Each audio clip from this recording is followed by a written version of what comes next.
पिछले कुछ हफ्तों में ईपीएफओ यानी एम्प्लॉय प्रोविडेंट फंड ऑर्गेनाइजेशन ने एक साथ कई बड़े बदलाव किए हैं। अगर आपकी सैलरी से हर महीने पीएफ कटता है तो यह खबर सीधे आपकी जेब से जुड़ी हुई है। नया पोर्टल, नया डेटाबेस, क्लेम करने का नया तरीका, इंटरेस्ट जल्दी मिलने की तैयारी और नई ईपीएफ स्कीम 2026। मान लीजिए अगर अचानक घर में मेडिकल इमरजेंसी आ जाए तो आप अपने पीएफ से कितने पैसे निकाल सकते हैं। अगर आपने दिल्ली में नौकरी की है और बाद में कोलकाता शिफ्ट हो गए हैं तो क्या अब भी पुराने ईपीएफओ ऑफिस का चक्कर लगाना पड़ेगा? इन सभी सवालों के जवाब आज इस वीडियो में हम जानने की कोशिश करेंगे और डिटेल्स में बताएंगे कि इसका जो है सॉल्यूशन क्या है, कैसे आपको ये बेनिफिट दे सकता है, कि किस प्रकार से आप इसका फायदा ले सकते हैं। इन सभी सवालों के जवाब आज इस वीडियो में जानेंगे। नमस्कार, मैं हूं राज और आप देख रहे हैं वर्कअप सीएससी चैनल। अगर आप किसी ऐसे कंपनी में नौकरी करते हैं जहां ईपीएफ लागू होता है तो आपकी सैलरी का एक हिस्सा हर महीने आपके पीएफ अकाउंट में जमा होता है। कंपनी भी अपनी ओर से इनमें से जो है योगदान करती है। जितना आपका डिडक्शन होता है उतना कंपनी योगदान करती है। जिसका सैलरी 15,000 से कम है, यानी कि जिसका बेसिक सैलरी प्लस डीए मिलाकर 15,000 या उससे कम है, उसको जो है मैंडेटरी है कि उसका पीएफ कटेगा ही। लेकिन जिसका 15,000 या उससे ज्यादा 15,000 से ज्यादा का सैलरी है वो उसका मैंडेटरी नहीं है, वो स्वैच्छिक है, अपने इच्छा से पीएफ कटवा सकता है या नहीं कटवा सकता है। धीरे धीरे यह रकम बढ़ती रहती है, जो उसके पीएफ खाते में जमा होता है पैसा हर महीने, वो धीरे धीरे बढ़ता रहता है और रिटायरमेंट के समय आपके काम आता है। लेकिन पीएफ सिर्फ रिटायरमेंट के लिए नहीं है। अगर बीच में बीमारी आ जाए, बच्चों की पढ़ाई का खर्च हो, शादी करनी हो या घर बनाना हो, घर खरीदना हो, कुछ तय नियम के तहत आप अपने पीएफ का पैसा पहले से निकाल सकते हैं, पहले ही निकाल सकते हैं जब आपको जरूरत पड़े। यही वजह है कि ईपीएफओ के नियम में होने वाला हर बदलाव देश के करोड़ों नौकरी पेशा लोगों को सीधे प्रभावित करता है। और आज हम इन्हीं बड़े बदलावों के बारे में विस्तृत रूप से बात करेंगे। नया ईपीएफओ पोर्टल और सेंट्रलाइज्ड डेटाबेस। सरकार ईपीएफओ का नया पोर्टल ला रही है। आप सभी को पता ही है, ये लॉन्च भी हो चुका है और इसको अभी भी काम हो रहा है। अभी शायद ओपन होने में दिक्कत दे रही है पोर्टल, और बहुत सारे इसमें जो ऑप्शंस है वो सही ढंग से काम नहीं कर रहे हैं। कारण यही है, इसमें अभी अपडेशन चल रहा है। लेकिन बदलाव सिर्फ वेबसाइट का डिजाइन बदलना तक सीमित नहीं है। आप देखते होंगे कि पहले जो वेबसाइट दिखती थी और अभी दिख रही है, इसमें बहुत अंतर है। लेकिन इसमें सिर्फ डिजाइन ही सिर्फ नहीं बदला है। अब तक ईपीएफओ का पूरा रिकॉर्ड अलग अलग रीजनल ऑफिस में रखा जाता था। जैसे अगर आपका आगरा में पीएफ खाता है तो आपको हर काम के लिए कोई भी जो आपको दिक्कत आ गया तो आपको रीजनल ऑफिस आगरा जाना पड़ता था। किसी का मुंबई है तो उसको मुंबई ऑफिस भेजा जाता था। इस तरह से अलग अलग ऑफिसों में आपको चक्कर लगाना पड़ता था।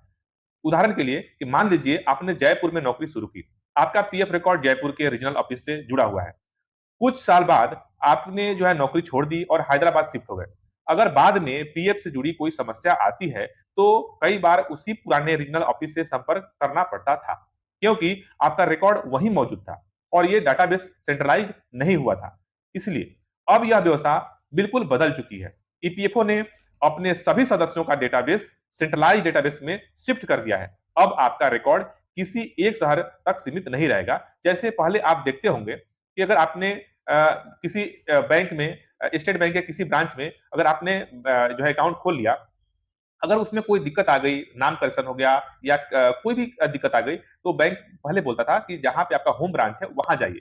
लेकिन अब ये सिस्टम आजकल खत्म हो गया है। अगर आप किसी भी ब्रांच में अब आपने बैंक अकाउंट में खाता खोला है और आपको कोई दिक्कत है तो आप जिस शहर में हैं उस शहर के जो है आप ब्रांच में जाकर आप अपना जो भी है सुधार करवा सकते हैं। कारण यही है कि बैंकों का सर्वर सेंट्रलाइज हो गया है, एक ही जगह पे सभी डेटा मैनेज हो रहा है। उसी प्रकार से इसी प्रकार जो है आप देश के किसी भी हिस्से में नौकरी करें या किसी दूसरे राज्य में चले जाएं, पीएफ से जुड़े काम के लिए पुराने शहर में या पुराने रीजनल ऑफिस में चक्कर लगाने की अब जरूरत नहीं है।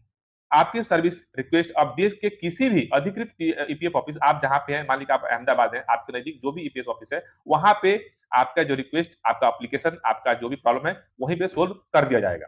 ये है पहला अपडेट। अब दूसरा है पीएफ इंटरेस्ट अब जल्दी मिलेगा। अब तक क्या होता था, अब बात करते हैं पीएफ पर मिलने वाले ब्याज यानी कि इंटरेस्ट के बारे में। हर साल ईपीएफओ आपके पीएफ खाते से ब्याज, पीएफ खाते में ब्याज जोड़ता है हर साल। मार्च अप्रैल में आता है, आपको जून जुलाई में रिफ्लेक्ट हो जाता है। लेकिन अक्सर शिकायत लोगों का यही रहता है कि जो है ब्याज बहुत देर से क्रेडिट होता है। कई बार क्या होता है, एक साल बाद, 1.5 साल बाद क्रेडिट होता है। कई बार अक्टूबर नवंबर तक इंतजार करना पड़ता है।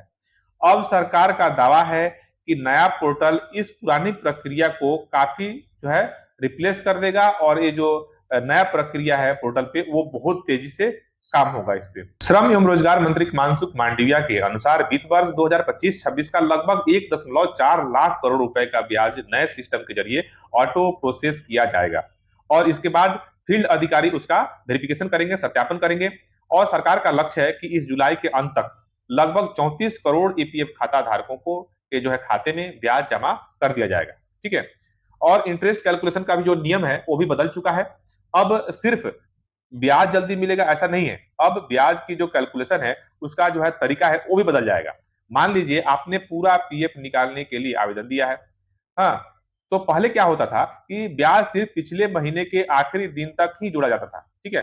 अगर भुगतान जीरो होने में जो है भुगतान जो आपका जो आपके खाते में जो पैसा पीएफ का जमा होता है उसको जारी करने में अगर मान लीजिए कि 10-15 दिन या 20 दिन देरी हो जाए, कभी कभार 1.5 महीना 2-2 महीना भी मैंने देरी देखा है, अगर हो गई तो उस दिन का ब्याज आपको नहीं मिलता है।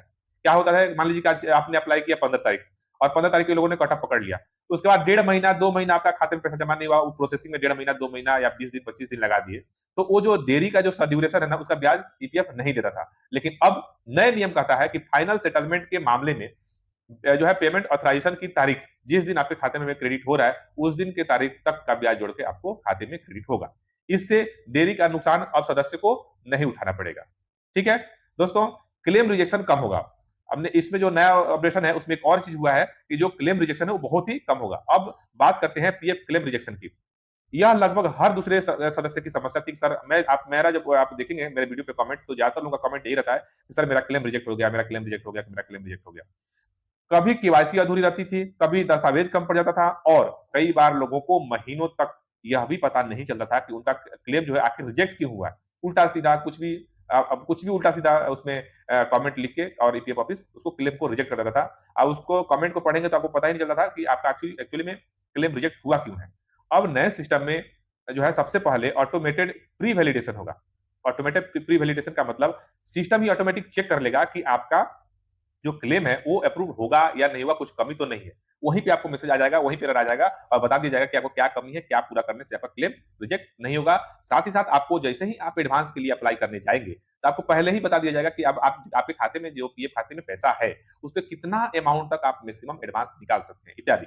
यानी आपका क्लेम अधिकारी के पास जाने से पहले सिस्टम खुद जांच करेगा कि यह जो है कहीं कोई कमी तो नहीं रह गई। अगर कोई दस्तावेज अधूरा है या उसमें दस्तावेज में कोई कमी है या कोई आपके पर्सनल डिटेल्स में कोई कमी है, कोई जानकारी गलत है, तो उसकी सूचना आपको एसएमएस के माध्यम से ऑनलाइन पोर्टल दोनों के माध्यम से आपको प्राप्त हो जाएगा। अगर जांच के दौरान ईपीएफओ को अतिरिक्त जानकारी चाहिए होगी तो आपको ऑफिस बुलाने के बजाय ऑनलाइन क्वेरी भेजी जाएगी, ऑनलाइन ही आपको डॉक्यूमेंट प्रोवाइड करना पड़ेगा। सरकार का कहना है कि इससे क्लेम जल्दी निपटेंगे और लोगों की भाग-दौड़ कम होगी, क्लेम रिजेक्शन भी कम होगा।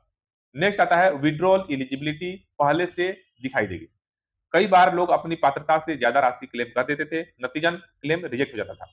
और अब नए पोर्टल पर आप जो है पहले से ही आपको दिखाई दे देगा कि आप जिस कैटेगरी में अप्लाई कर रहे हैं एडवांस लेने के लिए उस कैटेगरी में आपको मैक्सिमम कितना राशि मिल सकता है, कितना राशि आप उठा सकते हैं। यानी क्लेम करने से पहले ही आपको अपनी एलिजिबिलिटी पता चल जाएगी। नेक्स्ट है यूनिफाइड डिजिटल इंटरफेस। नए पोर्टल पर आपको जो है एक यूनिफाइड डिजिटल इंटरफेस मिलेगा। यहीं पर आप एक ही जगह देख सकेंगे कि मेंबरशिप का जो आपको रिकॉर्ड मिलेगा। अब आपको अलग 2-3 वेबसाइट खोल के कहीं पे आपको पासबुक देखना होता था, कहीं पे आप नाम कंफर्म करते थे, कहीं पे कुछ करते थे, कहीं पे कुछ करते थे। अब आपको एक ही जगह पे जो है मेंबरशिप का जो रिकॉर्ड मिल जाएगा, पीएफ का बैलेंस दिख जाएगा, क्लेम का स्टेटस दिख जाएगा और एक ही पोर्टल पे आपको पेंशन का रिकॉर्ड दिख जाएगा। और अब तक सभी जो ईपीएफओ जितनी सुविधाएं हैं सारा का सारा एक ही जगह आपको एक ही वेबसाइट पे एक ही पोर्टल पे दिख जाएगा। अगर यह सिस्टम सरकार के दावे के मुताबिक काम करता है तो करोड़ों कर्मचारी के लिए पीएफ से जुड़ी सबसे बड़ी परेशानी जो है देर, भागदौड़ और बार-बार क्लेम रिजेक्शन होना काफी हद तक कम हो सकती है। ठीक है। अब जो है बताइए ईपीएफ स्कीम जो 2026 स्कीम में जो है क्या-क्या इसमें जानकारी दी गई है, मैं उसके बारे में थोड़ा बात कर लेता हूँ। लेकिन जो है कहानी यही खत्म नहीं होती है। सरकार ने 29 जून से ईपीएफ जो है स्कीम 1952 के तहत की जगह जो है ईपीएफ स्कीम 2026 लागू कर दी है और यह बदलाव कोड ऑफ सोशल सिक्योरिटी जो है लेबर कोड, नया लेबर कोड जो है 2020 को लागू करने की दिशा में किया गया है। सबसे बड़ा बदलाव हुआ है विड्रॉल कैटेगरी में। जो है पहले पीएफ से पैसे निकालने के लिए कुल 13 अलग-अलग कैटेगरी हुआ करते थे। अब इन्हें घटाकर अब मेंबर्स हमसे क्वेश्चन कर रहे हैं कि सर क्या पीएफ पूरा निकाला जा सकता है नए अपडेट में? मतलब क्वेश्चन करना है इनका कि अब जो नया अपडेट हुआ है उसके तहत हम पीएफ को पूरा निकाल सकते हैं। लेकिन यहाँ एक जो है बात ध्यान देने वाली है कि नई स्कीम में हर समय पूरा पीएफ निकालने की अनुमति नहीं होगी। नियम के अनुसार आपके पीएफ खाते में कम से कम 25% राशि रहनी चाहिए। उदाहरण के लिए अगर आपके खाते में 1 लाख रुपए है तो सामान्य परिस्थिति में आप 25,000 रुपए खाते में हमेशा आपको बनाकर रखना पड़ेगा। फुल एंड फाइनल सेटलमेंट आपको पूरा 100% नहीं हो सकता है एडवांस में, ठीक है। मेडिकल विड्रॉल, अब अगर सदस्य खुद बीमार है या परिवार के किसी सदस्य के इलाज के लिए पैसे की जरूरत है तो 12 महीनों की सदस्यता पूरा होने के बाद पीएफ से पैसा निकाला जा सकता है। एजुकेशन और मैरिज विड्रॉल, अगर खुद की परिवार या खुद या आपके परिवार के किसी सदस्य की पढ़ाई के लिए पैसा चाहिए तो 12 महीने अगर आपका सदस्यता पूरा हो गया है तो आप पैसे उठा सकते हैं। पढ़ाई के लिए अधिकतम 10 बार विड्रॉल कर सकते हैं और शादी के लिए अधिकतम 5 बार विड्रॉल किया जा सकता है, ठीक है, पैसा निकाला जा सकता है। अब सबसे बड़ी सवाल यह है, क्या सरकार ने जिन वादों के साथ यह नया सिस्टम शुरू किया है वह जमीन पर उतर सकती है? क्या उतनी ही तेजी से उतना ही पारदर्शिता से काम करेगी? आप लोग अपनी राय कमेंट में जरूर बताएं।